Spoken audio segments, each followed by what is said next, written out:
Balikan ko lang yung accusation kay Senator Amy na yung kanyang ginawa raw ay un-Filipino. At sinabi na nga ni Prof. Malo na it's not un-Filipino. It's really very patriotic. It's a patriotism of the highest order. Immediately, binanggit po yan sa aking post sa Facebook at saka sa TikTok. Pero meron bang precedent dito sa bansa na ang isang kapatid o anak ay sabihin niya o ginawa niya ang nararapat para mapreserba ang institusyon o ang Estado? You know, it was a coincidence, no? Ngayon, naalala ko. Remember ang nangyari sa Iglesia ni Cristo? Some years back, I think a decade ago, si Ka Eduardo Manalo mismo, tiniwalag niya ang kanyang kapatid at pati ang kanyang nanay para mapreserba yung institusyon ng simbahan ng Iglesia ni Cristo. Ginawa po yun. Un-Filipino ba yung ginawa ni Ka Eduardo? Hindi po. Kinakailangan niyang gawin yon para hindi po masira yung institusyon ng simbahan ng Iglesia ni Cristo. Ganyan din si Senator Amy Marcos. Masakit sa kanya yun. Nakita naman natin ako, maiyak-iyak nga ako nung napapakinggan ko, nakikita ko sa aking cellphone yung delivery ni Senator Amy Marcos. It was a sacrifice that she has to make knowing na ang bansa natin ang nakataya. Hindi po yung si BBM lang. Ang nakataya po rito, it's not only the presidency but the whole country. Nabi natin, he is the Commander-in-Chief of the Armed Forces of the Philippines. Na being the Commander-in-Chief, you have to be always of your sound mind. Kung sakali mang makatulog ka, gisingin ka kung kinakailangan dahil merong mga emergencies like calamities na nangyayari. Sinabi na natin na yearly aabutin natin itong mga multiple calamities dito sa Pilipinas, dulot ng bagyo, baha, ng lindol. But more importantly, in global situation, the President is the chief architect of foreign policy. Apektado po tayo sa mga desisyon ng Pangulo na taliwas doon sa mga nakikita nating nangyayari globally. Pinagtatawanan po tayo sa buong mundo ngayon sa totoo lang. I have never felt so ashamed sa mga nadaluhan kong pagtitipon sa ibang bansa. Japan, Korea, ASEAN, China. Conferences, when people, delegates, then they are going to ask you, hey, Mr. Lambino, is it true that your president is a drug addict? Hindi ako makasagot. Kaya eh.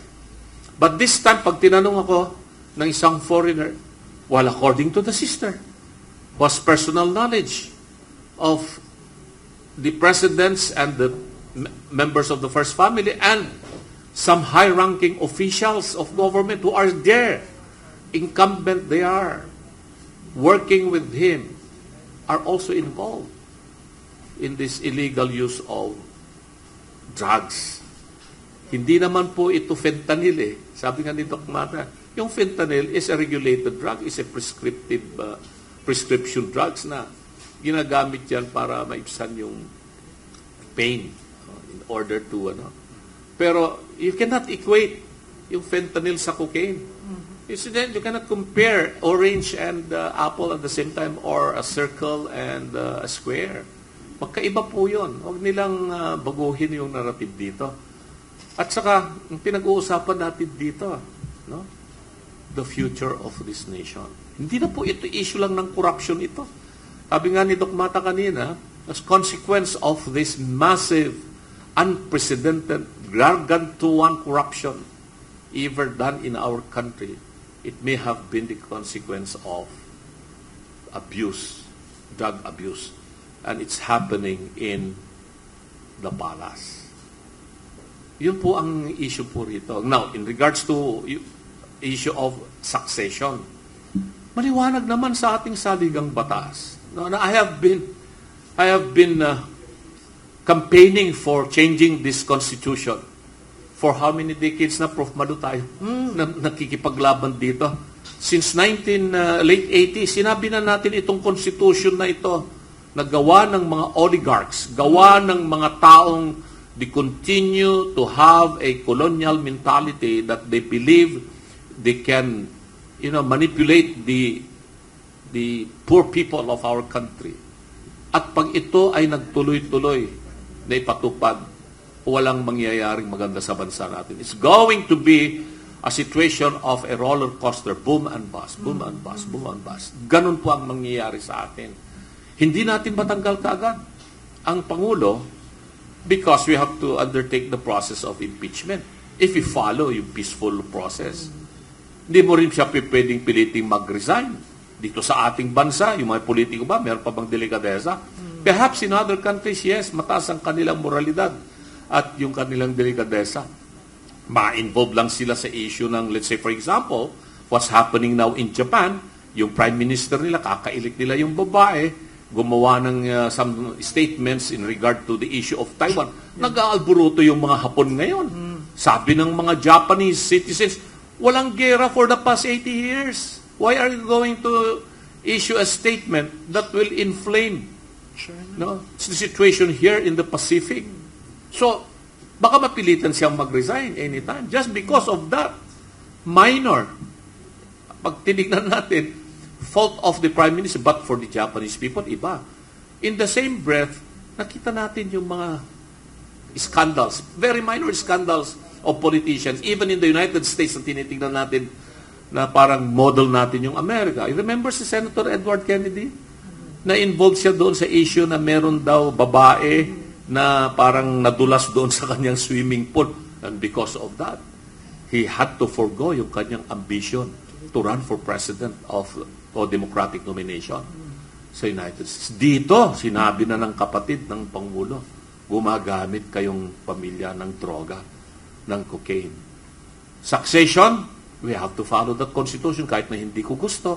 It's the Vice President ang nakalagay.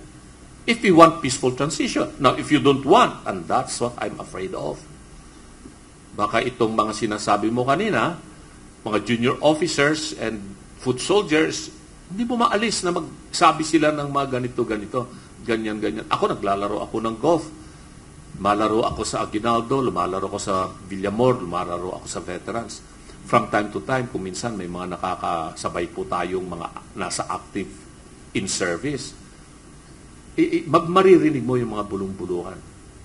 Mababa po yung moral ng ating mga kasundaluhan ngayon.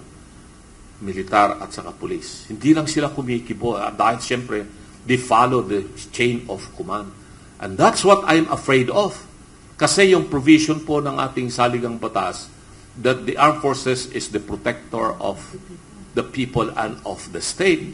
Self-executing provision po yun na pwede nilang magamit. And that is dangerous.